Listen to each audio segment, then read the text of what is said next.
So, hello, I greet you. My name is Konstantinos Polimeros. You might have assumed from my accent that I am from Greece. And I teach Chinese at the University of Western Macedonia, Greece. And it was the only time that one of my students convinced me to use a PowerPoint. And I'm against PowerPoints. And the only time that I used it, I tried to use it, that student needed to go back home. She didn't feel well. I got a taxi to get her, and the taxi could not put the reverse gear, so that we eventually come here. So let me do it how I know it, because when I go out of my waters, there's something going wrong.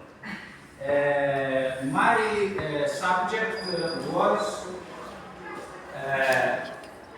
from an abstract evil to Venus insects, and vocabulary about evil in Lao Tzu's Tao Te Ching.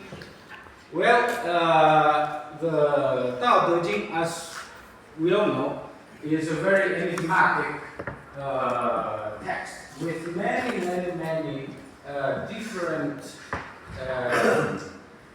theoretically different ways to read it, and many different renderings. I mean, we usually use the rendering of Wang Bi, but we also use now the rendering that has been excavated in Mao Wangbi, and the bamboo slips that have been found also in other places. So basically, we will not talk about any other rendering than that of Wang Bi, because that would need base.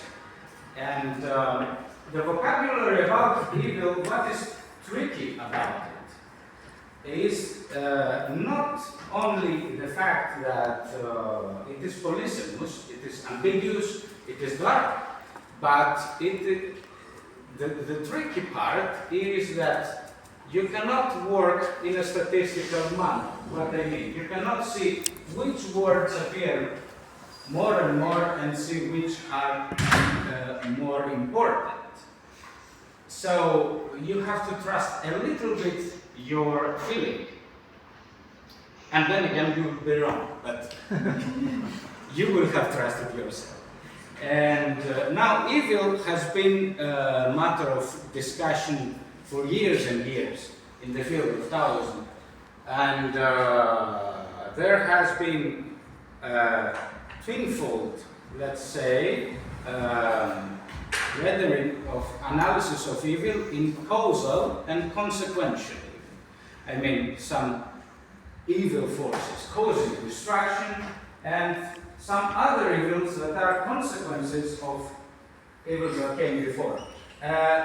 Here, I tried to have a threefold, according to Taoist cosmology. So, when you see Lao Tzu and his words about evil, you see three layers.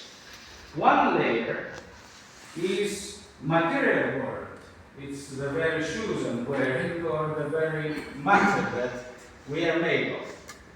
Then comes the world of humans, the society. There is evil, there's a lot of evil there. Actually, there is evil there. And then comes the world of spirits, which is the most dark chapter in the Tao Te Ching, because he really tells us very little about spirits. This is why when I published the translation of the Tao Te Ching, I used all the political comments of ancient Chinese and less the metaphysical. Okay, up to here, nice. So what is hidden in, I'll be very short, like 2.5 hours. And in material world, there are those pneumas, those auras, let's say, the qi. And there is yin and yang. And here is the first danger. You cannot consider yin as evil, and yang as good. They're just some forces balancing each other, and yin is not seen in an ethical way, it's just the tendency of matter itself to contract. It's the tendency of matter to become, to come back where it began from. And yang is the tendency of matter, let's say, to expand, is the tendency of matter to grow. Growing in the Tao Te Ching is not very good. Whatever grows too much will certainly come to its demise.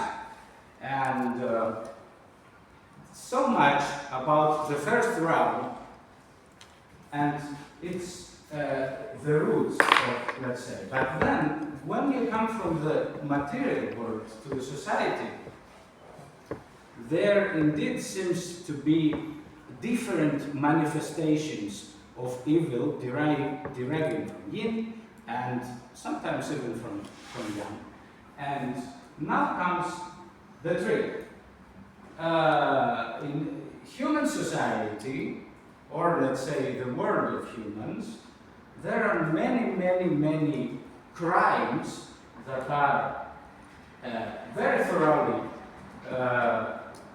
written, described in the Tao Te Ching. For example, there is robbery, there is murder, there is even, let's say, lust for luxurious goods, and there is also desire. This is also portrayed, and there is also knowledge. Knowledge in the Tao Te Ching is also portrayed as a rather negative side, and we remember that part, and you just refuse knowledge and you will have no trouble, let's say. Up to here, good. It seems that Lao Tzu was indeed an official, or the hands that wrote this text were the hands of a state official, because he is very thorough about crimes, he uses different terms and so on. And then again, he is very thorough about political and societal claims. There are many ways from the people, Min, to the local feuders like Wang, to up to the Tianzi, the son of heaven. What I'm trying to say is that there are many vocabulary nets that eventually comprise Lao Tzu's philosophical way of thinking. And he is very complex. So here, maybe Hegel, who also commented on the Tao Te Ching, was not very right to say that die Chinesen sind in der Abstraktion geblieben, that the Chinese remained in abstraction. No, it's very complex. And then again, the human society, that's in part B, and part 3 is very short. The human society is not only tormented by its own self, but it's also tormented by manifestations of evil coming from the material world. Those three realms, they're not different. They work like the gears of a clock. And there is floods, the water that is very soft, it's the softest thing, but when it attacks, it crushes everything. There is then insects, venomous snakes, thorns when you walk. So what can we say? There is a central idea in Lao Tzu that you can call it metaphysical, but the Platonics had it too, that when you have gained virtue, when you have understood the Tao, then you are in no danger. That the insects will not bite you, and the snakes will not, the insects will not sting you, the snakes will not bite you. Well, probably humans still will bite you, but about the insects, And then comes the vocabulary about the third realm, which is the most mysterious because it's, how to say, it's built up by spirits, or if you like, abstract notions, like like this, like in Meitner, is a very abstract notion coming from being, how to say, how to say, ugly, yes, like from being ugly to being evil. Like if I don't remember, chapter 2, he says that recognizing beauty at the same time as recognizing ugliness, and he uses this word, and then again in another chapter he uses the same word for evilness. It's not very easy to understand what he means by these terms, and of course Yao, like in Yao Ji, Yao, let's say, is something demonic, and distortions, it says that the demonic becomes righteous, and righteousness becomes again crookedness. And then the last but not least part of the third realm is Shen, gods, and Gui, which is demons. But don't rush to feel very comfortable with those two terms, because when he says Shen, he uses this word as a verb, and he makes it even worse, because he says Gui Wu Shen, which means demons are not gods. No, of course. He should, first of all, he should have said Gui Fei Shen. But he uses the word for God as a verb, meaning something like having spiritual power. Like the demons, if you are virtuous, will not have any spiritual power upon you. Something like that. And then there is the eternal problem that he doesn't name any demons.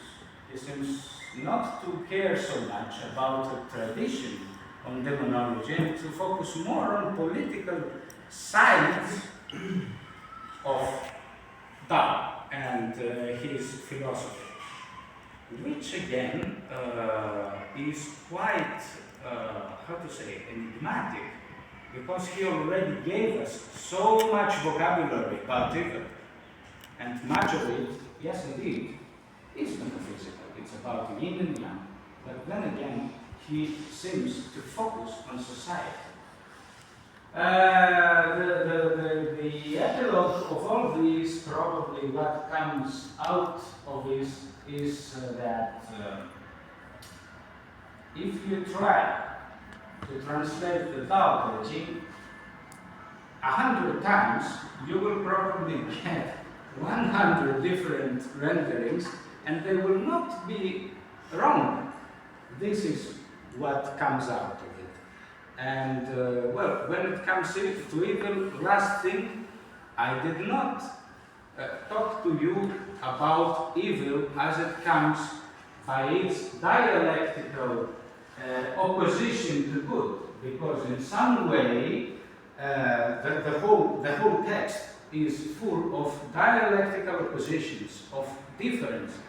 So in some way, what we have been saying about only evil things now could serve again as an analysis of good, and again we could put all the anaphors, all the lines concerning virtue and good to analyze evil, and we should not do that because it would be very, very, very long journey. So this is it. It's better without PowerPoint for me. It always works better. If you have any questions, and if I have any answers, I can. You can be my guest.